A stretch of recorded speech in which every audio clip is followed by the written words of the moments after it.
এই মুহূর্তে আমরা এখানে এসেছি হাইলাকান্দি জেলা কংগ্রেসের সহসভাপতি আলিমুদ্দিন সাহেব।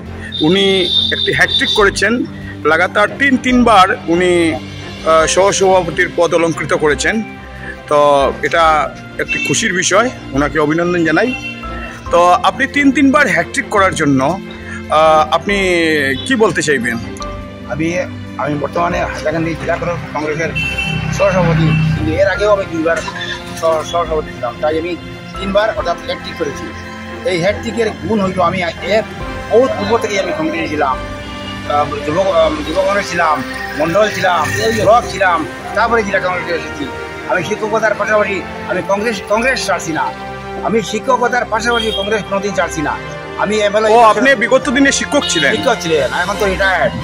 তাই আমি কংগ্রেস। আপনি কোন স্কুলে শিক্ষক ছিলেন? স্কুলের এখন প্রধান শিক্ষক? না, টিচার ছিলাম। তাই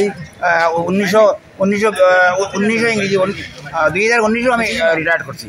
কিন্তু রিটায়ারের আগে থেকেও আমি কংগ্রেসে ছিলাম। বহুবার আমি কংগ্রেসের টিকিটের দাবি দিয়েছিলাম, কিন্তু 90% লোক আমার ফেভারে ছিল, কিন্তু আমি টিকিট পাই না। কিন্তু ও বিগত 21 ইংরেজিতে আমি টিকিটের দাবি দিলাম আমার হাইলাকান্দি LS6 থেকে। আর বিগত হাইলাকান্দি LS6 নাম ছিল, এই হাইলাকান্দি LS6 থেকে দিয়েছিলাম কংগ্রেস টিকিটের দাবি।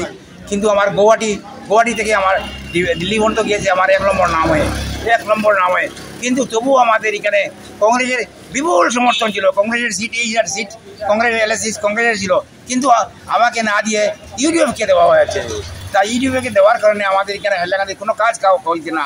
কিন্তু আমাকে আপনি কোন টিকিটের দাবিদার ছিলেন? কংগ্রেসের? হ্যাঁ, কংগ্রেসের দাবিদার ছিলাম। আর 50,000 টাকা আমি জমাও দিয়েছি গুয়াহাটি রাজীব ভবনে গিয়ে। তো টিকিটটা ইউডিএফ রে দেওয়া হয়েছে? হ্যাঁ, আমাকে না দিয়ে ইউডিএফ দেওয়া হয়েছে। কিন্তু ইউডিএফ তো দলটা তো আলাদা। কংগ্রেসের টিকিট ইউডিএফ কে কিভাবে দেওয়া হবে? দেওয়া হতো তাহলে। তখন গতবার ইউডিএফ আর কংগ্রেস কম্বাইন হয়ে লড়েছিল। কিন্তু কোন এক সময় আমাকে রিপন বলেছেন আপনি ইউডিএফ একদিকে ইউডিএফ এর খাড়ে টিকিট দেওয়া হয়েছিল গতবার জাকির হোসেন লস্কর। আর তোমার দেওয়া হইব কংগ্রেস। উভয় থেকে খেলতে পারে। আমি বললাম আমি উভয় থেকে খেলতে করিয়া তবুও জয়লাভ করবো, কিন্তু আমাকে তবুও টিকিট দেওয়া হয় না। আচ্ছা, তো এইবার আপনি কতদূর আশাবাদী আছেন? এবার আমি তো আমার যারা অনেক নতুন কংগ্রেস এখন তো আসেন, নতুন কংগ্রেস জয়েন করছে, দাবিদার হয়েছে, টিকিটের দাবিদার হয়েছে। কিন্তু আমি যে পুরানা কংগ্রেস এইরকম আর কেউ নাই। আর আমি যেন পুরানা কংগ্রেস হইও আমি টিকিটের দাবি দিয়া 3বার দাবিদার ছিলাম, কিন্তু আমি কোনো সময় বিভক্তি কোনো সময় হয়েছি না বা বিপক্ষে দাঁড়াইছি না। আমার কংগ্রেস দিয়া কোনো সময় বিপক্ষে দাঁড়াইছি না, নিদলও দাঁড়াইছি না। আমি স্ট্যান্ড বাই আজীবন কংগ্রেসে আমি ছিলাম, এখনো আছি। আমি কংগ্রেসে নিশ্চয়ই এবার কংগ্রেসে আমাকে 2026 দিতে আমাকে কংগ্রেসে আমাদের 122 কাটিজোড়া এবং কাকলাপুর আসনে দেয় টিকিট 100% আমি জয়লাভ করবো। আপনি পুরা কত শতাংশ আশাবাদী আছেন? জয়লাভ করবো। আর আমি সিনিয়র কংগ্রেসই, সবাই জানে আমার এখানে দেখুন না, সব কিছু আমার মানুষ আছে বা আমার পাবলিক আছে, সব দিকে আমার আলিম হাসাইন নামে সব মাসি আলিম হাসাইন নামে ছিল। কারণ আমি ফুটবল প্লেয়ার ছিলাম।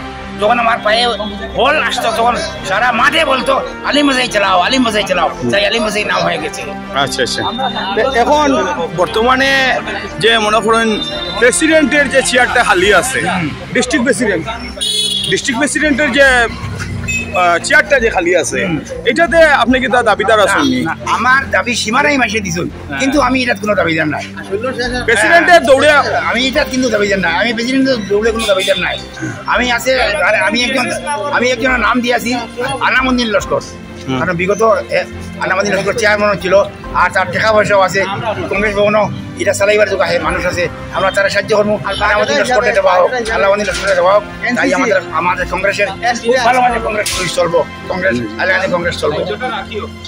আচ্ছা, তো আপনি খালি মানে বর্তমানে MLA যে দাবিদার আছেন, যদি MLA আপনি ওইতে ভাড়া হইন, যদি জিতোইন আর কি, টিকিট যদি আপনি পাইন আর কি, টিকিট পাইলে MLA আপনি দাবিদার, যদি MLA আপনি ওইন তাইলে আপনি কিতা করবো মনে করেন?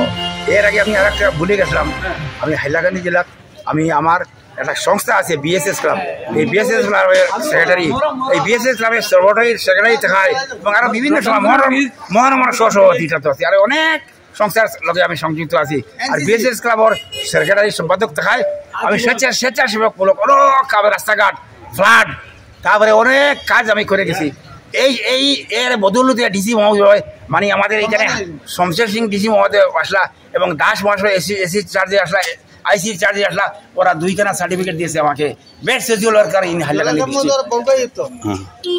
আচ্ছা তো আমার কথা হয়েছে যদি আপনি টিকিট ফাইন আলগাপুর কনস্টিটিউয়েন্সি আর যদি মনে করেন জনগণের আশীর্বাদে আপনি এমএলএ হয়ে যান গিয়া হইয়ার আর কি যদি আর কি তো ওই দিয়ে আপনি কিতা কিতা করবা আচ্ছা কিতা কিতা কিতা করবা আপনি যদি বলবেন না যদি টিকিট পাই 100% যাই হোক আমাদের ফ্লাডের সমস্যা হাইলাকান্দি সবচেয়ে বেশি হইল হাইলাকান্দির ফ্লাডের সমস্যা আর আমি খাটাকাল নদীর অঞ্চলের মানুষ বললাম আমি ফ্লাডের ব্যবস্থা একবারে সবনে ধ্বংস করলো ফ্লাড কিরকম আমার বড়জুলি ভাই আসে আর সমস্ত মানুষের টান খেতে নষ্ট করে যায় আর আঙ্কাই লোকাই তারপরে অনেক দোষরা অনেক বান্ধ আছে তাই এখনো অন্ত কোনো যা ঠিকঠাক হয়েছে না এই গভর্নমেন্টে ঠিকঠাক করতে পারে না পয়সা নাই আর আমাদের এইদিকে আছে বড়তলি এবং রতনপুর টু মোহনপুর ডাইক আছে হ্যাঁ এইদিকে কিন্তু কোনো কাজ চলছে না এখন কোনো কাজ চলছে না কিন্তু এই কাজটা অতি সত্তর আমি সরকারকে জানাই অতি সত্তর আমাদের